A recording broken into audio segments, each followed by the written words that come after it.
Greetings. Just going for a little walk here at the Nicholas Gardens out in the forest. Very nice. The weather's starting to get better. I just had a few thoughts. One was it's nice making games out here in the forest. Came out here as a sort of a grand gesture, I suppose, to live in a place that I think's beautiful every day.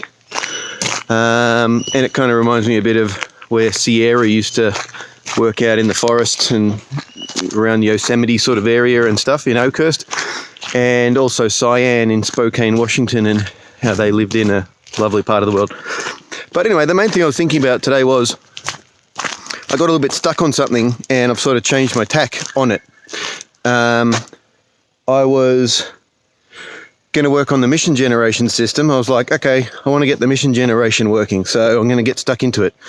And I found there was sort of feeling a fair bit of resistance on it. And I was listening to a book writing podcast lately that sort of talked about resistance and how resistance is sort of one of these challenges for artists. And sometimes it sort of means maybe you are looking in the right place, you just got to push through that thing that's giving you resistance. Probably means it's something important.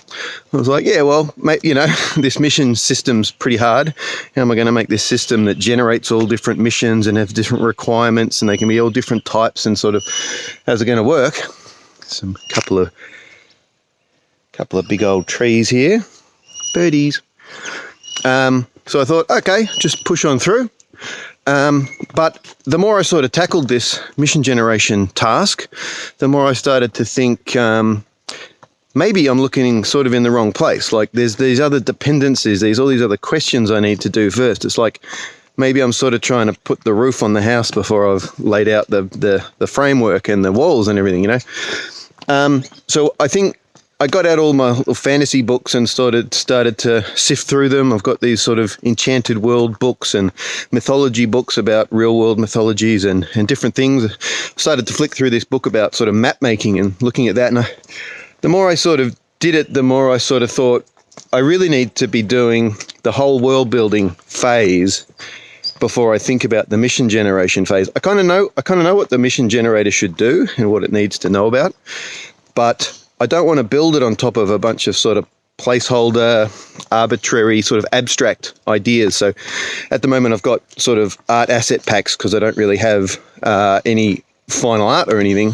So I've got these dwarf pack and I've got like a barbarian pack and I've got these skeletons and all different things I can sort of pick from, but they're all a little bit different styles. So I thought, oh, well, I'll use them.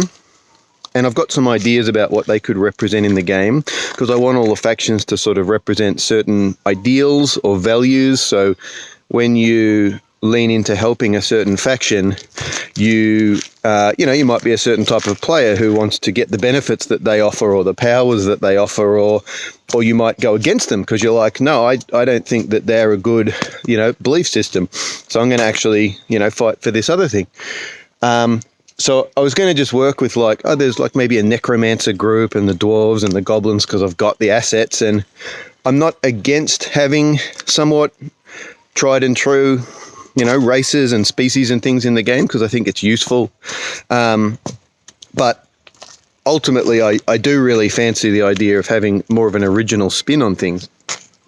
I sort of think of like the Dark Crystal and how there's sort of things like fairies and goblins and things in there, but I guess largely because of Brian Froud and, Henson and whoever was working on it, they've also got a really original sort of spin on things and creatures like I feel like I've never striders before or since, the Striders and things. You're like, oh, that's, Ogre is sort of this really kooky original character. And I guess what else is really cool about the Dark Crystal is that it's got this meaning that's woven through it, and all those different groups and species and creatures and places and that you go have a place in that sort of feels resonant and makes sense. And I want to achieve that too. So this resistance I was feeling about the mission generator, I was just going to sort of make a mission generator that works and then go, well, later on I'll replace the species, figure out what the game's really about and what these different values are that you're choosing between. I'll do that later. But I find it hard to work sometimes at a certain level of abstraction that's too much like, okay, I'm sort of placeholder this, placeholder that, later on I'm going to change it all. I think that was causing this really strong resistance, and I actually need to figure out a bit more, like, figure out some more info about the world and what the different regions could be and who inhabits it and what they represent. And I'm hoping that as those things, I can sort of start to go, oh yeah, that feels good. That feels good there. Okay, and this species could represent this certain value, and so that could have these sorts of missions that take you into these sorts of lands. Yeah, that feels good. That feels good. Okay, this other group could represent this other thing.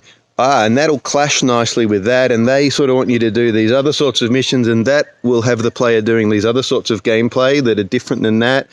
Yep, that'll work nicely. I sort of want to be locking these things in and going, that feels right, that feels right, that feels right, instead of sort of building it on a little bit of a shaky, wonky sort of placeholder thing. So what it might involve is cracking open Blender, and actually modeling some sort of a very basic characters and objects and things that I would assume I'll either improve later or get proper artists to replace later. But at least to be sort of have some basic working versions of things that actually represent, like, yep, that'll be something I want in the game, that'll be something I want in the game. And so that as I build the code and the design on top of it, it is actually a foundation that can remain. So everything I build on it has a certain organic sort of logic to it. I've been sort of thinking lately, hello birdie, I've been sort of thinking lately that a lot of the work I've been doing is very tied in together. So I've been doing a lot of programming. Programming has almost been my biggest part of my job lately, coming up with a sort of a structure to the game and an architecture for it. And the programming is all about the design I'm trying to achieve. And the design I'm doing is all about, like, how am I going to program it? And the two are sort of interwoven. And I'm really exploring and finding programming and design at the same time. It's sort of one and the same thing almost.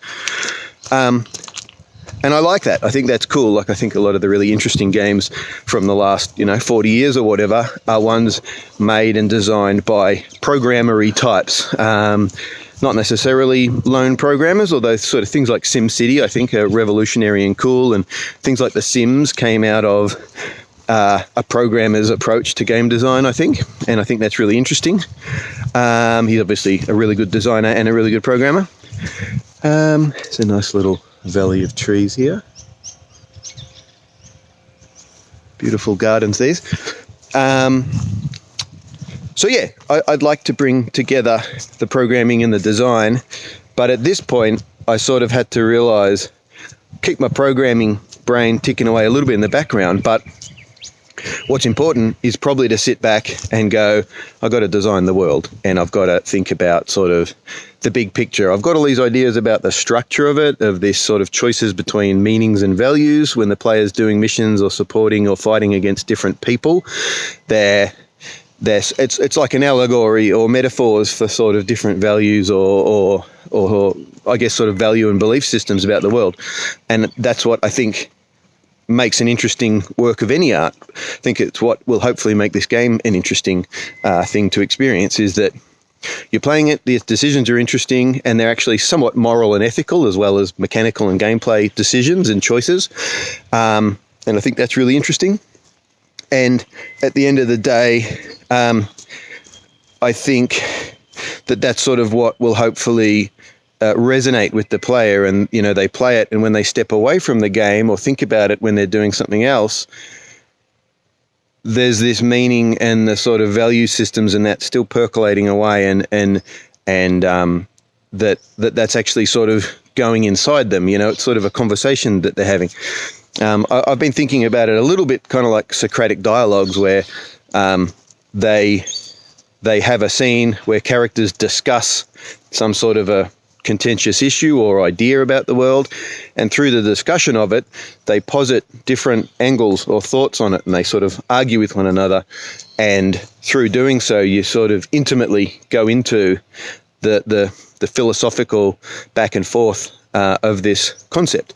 And I think that's where games can really excel, is when you're putting arguments into practice. You know, they're systemic, and you're going, well, what about this? What about this? What are the pros and cons? What's the opportunities and the threats, or the costs and the expenses here of these different sort of approaches or value systems? So yeah, I'm going to spend today back at my little office, sifting through my books, sketching, thinking about characters and creatures, and just seeing what clicks together and how it sort of works. So hopefully it goes well. Should be fun.